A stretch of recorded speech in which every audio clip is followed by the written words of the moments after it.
अगर मैं आपसे कहूं कि आप 60 लाख रुपए के मालिक बन सकते हो सिर्फ 200 रुपए बचा के, तो क्या आप मेरी बात पे यकीन करोगे? ऑब्वियसली नो, बट ये पॉसिबल है पावर ऑफ कंपाउंडिंग से। तो आइए जानते हैं इस वीडियो में कि क्या होती है पावर ऑफ कंपाउंडिंग।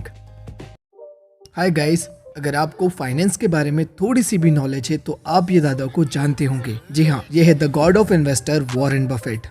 ये दुनिया के 5वें सबसे अमीर इंसान हैं और इनसे अच्छा कंपाउंडिंग का मतलब कोई नहीं जानता। कंपाउंडिंग को समझने से पहले आपको सिंपल इंटरेस्ट और कंपाउंड इंटरेस्ट के बीच का डिफरेंस पता होना चाहिए। अगर आपको पता है तो आप वीडियो में आगे बढ़ सकते हैं, नहीं तो ध्यान दीजिए। तो पहले समझते हैं सिंपल इंटरेस्ट को।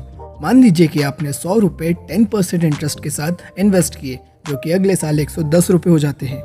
और उसके अगले साल आपने फिर 100 रुपये इन्वेस्ट किए 10% के साथ, जो 120 रुपये हो जाते हैं। और उसके अगले साल यानी कि 3 साल बाद 100 रुपये आपने जो इन्वेस्ट किए 10% के साथ, वो 130 रुपये हो जाते हैं। ऐसे ही चौथा और 5वां साल भी। अब समझते हैं कंपाउंड इंटरेस्ट को। मान लीजिए कि आपने 100 रुपये 10% इंटरेस्ट के साथ इन्वेस्ट किए, जो कि 110 रुपये हो गए। सिंपल इंटरेस्ट में आपको इंटरेस्ट 100 रुपये पे मिल रहा था, बट आपको यहाँ पर इंटरेस्ट अब 110 रुपये पे मिलेगा। जैसे नेक्स्ट ईयर आप इन्वेस्ट करोगे 100 रुपये 10% इंटरेस्ट के साथ, वो 121 हो जाएंगे, क्योंकि जो आपको इंटरेस्ट मिला वो 110 रुपये पे मिला। अब नेक्स्ट ईयर जब आप इन्वेस्ट करोगे 100 रुपये 10% इंटरेस्ट के साथ, तो वो 133 हो जाएगा, क्योंकि अब जो आपको इंटरेस्ट मिला वो 121 पर मिला। ऐसे ही नेक्स्ट ईयर यानी कि 4 साल बाद जब आप 100 रुपये इन्वेस्ट करोगे 10% इंटरेस्ट के साथ, तो वो 146 हो जाएगा, क्योंकि जो आपको इंटरेस्ट मिला वो 133 पे मिला। ऐसे ही 5वें साल में भी। सिंपल इंटरेस्ट में आपको 5 साल बाद सिर्फ 150 रुपये मिलते हैं, वहीं पर कंपाउंड इंटरेस्ट में आपको 5 साल बाद 161 रुपीज़ मिलते हैं। तो यही डिफरेंस है सिंपल इंटरेस्ट और कंपाउंड इंटरेस्ट में। बट अब आप बोलोगे कि इसमें ज़्यादा डिफरेंस का है, सिर्फ 10 रुपये का ही तो डिफरेंस है। तो इसे समझते हैं नेक्स्ट एग्जाम्पल में। तो चलिए एक गेम खेलते हैं। मान लीजिए कि आपके एक तरफ एक बैग रखा है जिसमें 10 करोड़ रुपए हैं और एक तरफ सिर्फ 1 रुपये का एक सिक्का है। बट कंडीशन ये है कि जो 1 रुपये का सिक्का है वो हर दिन डबल हो जाएगा। तो अब आप क्या चूज़ करेंगे, बैग या फिर सिक्का?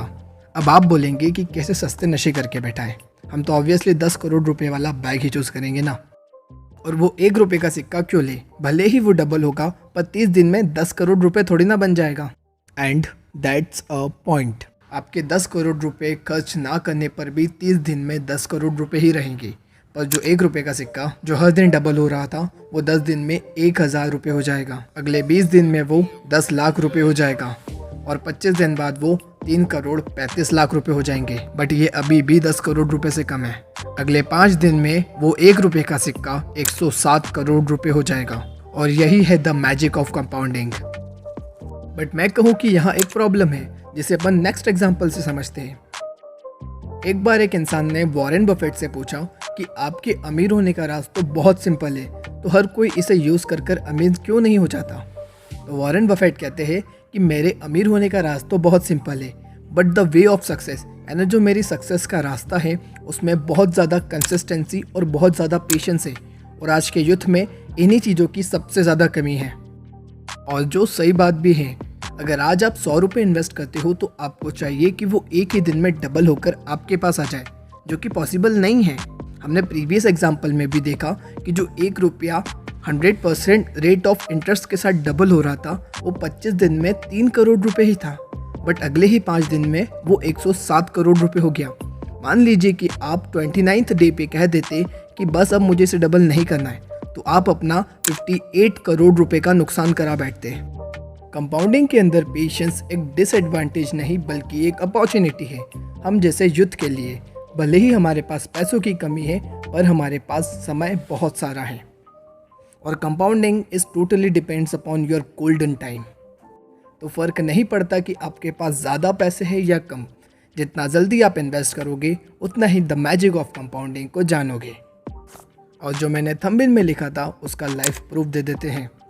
मान लीजिए कि आपने 200 रुपये 15% इंटरेस्ट के साथ 40 साल के लिए इन्वेस्ट किए, तो 40 साल बाद उसकी वैल्यू 60 लाख रुपए हो जाती है। 200 रुपये जैसी छोटी सी कैपिटल आपके लिए इतनी ज़्यादा फायदेमंद है। आई होप कि आप कंपाउंडिंग का मतलब समझ गए होंगे। मिलते हैं अगले वीडियो में। जय हिंद, जय भारत।